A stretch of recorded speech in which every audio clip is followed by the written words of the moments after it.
Halo semua, perkenalkan saya Praja Madya Putri Rayhan Ayu Sabila, NPP 340017 dari kelas B1, Program Studi Kebijakan Publik, Fakultas Politik Pemerintahan.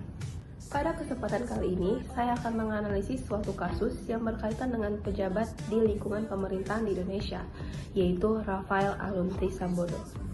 Video ini saya buat untuk memenuhi tugas mata kuliah Etika Pemerintahan yang diasuh langsung oleh Bapak James Robert Paulili.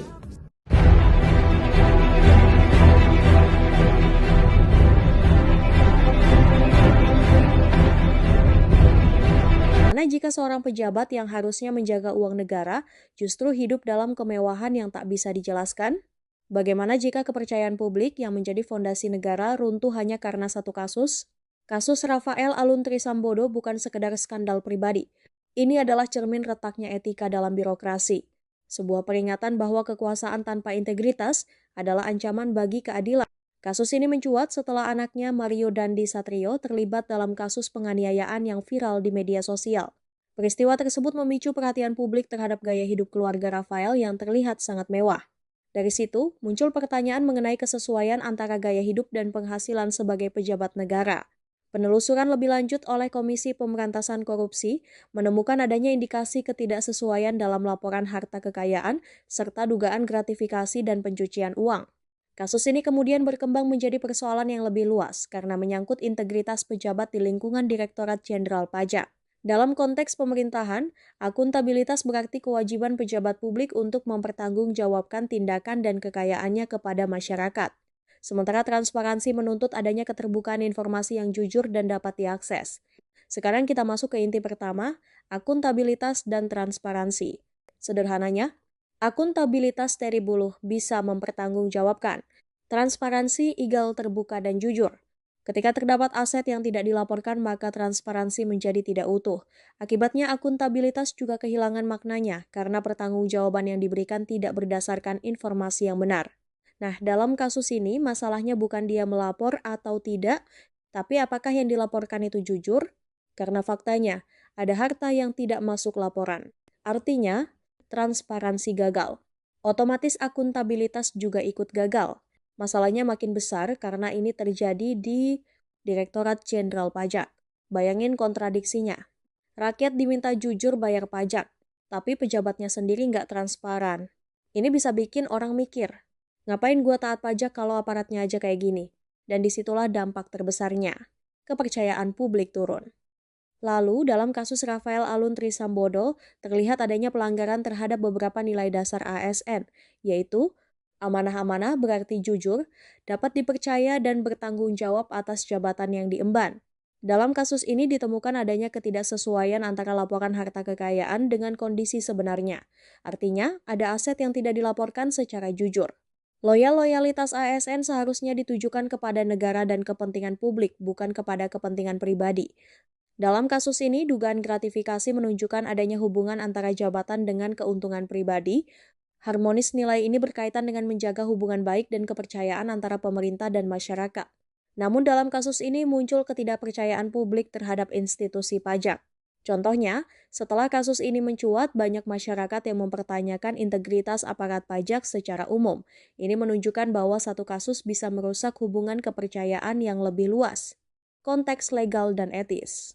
Tidak semua tindakan yang tidak melanggar hukum dapat dianggap benar secara etika. Dalam tahap awal, gaya hidup mewah yang ditampilkan mungkin belum dapat dikategorikan sebagai pelanggaran hukum. Nah, ini bagian yang sering bikin bingung, legal versus etis. Gini sederhananya, legal artinya sesuai hukum. Etis artinya sesuai kepantasan dan moral. Contoh di kasus ini, sebelum terbukti korupsi, gaya hidup mewah itu mungkin belum melanggar hukum. Tapi, secara etika, jelas bermasalah. Kenapa? Karena pejabat publik itu bukan orang biasa. Mereka harus menjaga kepercayaan dan citra.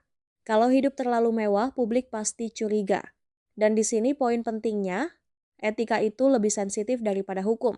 Masyarakat bisa menilai duluan sebelum pengadilan memutuskan. Pejabat negara tidak hanya dituntut untuk patuh terhadap hukum, tetapi juga menjaga integritas dan kepercayaan masyarakat. Oleh karena itu, standar etika yang berlaku bagi pejabat publik lebih tinggi dibandingkan masyarakat umum. Kasus ini menunjukkan bahwa pelanggaran etika seringkali muncul lebih dahulu dan menjadi indikator awal sebelum pelanggaran hukum terungkap.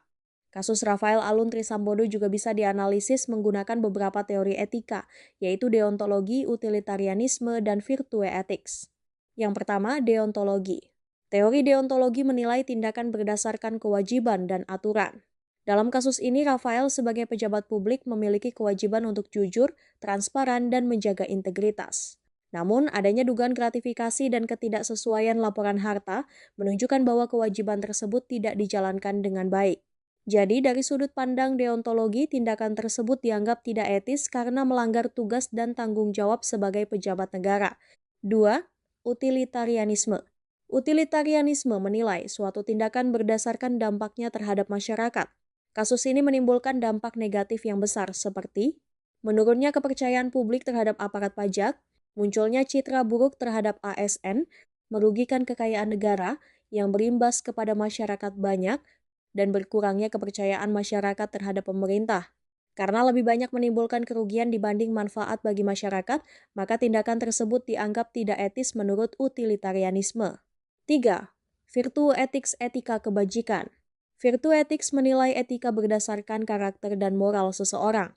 Dalam kasus ini, gaya hidup mewah, ketidaktransparan harta, dan dugaan penyalahgunaan jabatan menunjukkan kurangnya nilai kejujuran, kesederhanaan, dan integritas. Dari perspektif virtue ethics, tindakan tersebut dianggap tidak mencerminkan karakter baik yang seharusnya dimiliki seorang pejabat publik. Kesimpulan, ketiga teori etika tersebut sama-sama menunjukkan bahwa kasus Rafael Alun Trisambodo bukan hanya persoalan hukum, tetapi juga persoalan moral dan etika dalam pemerintahan.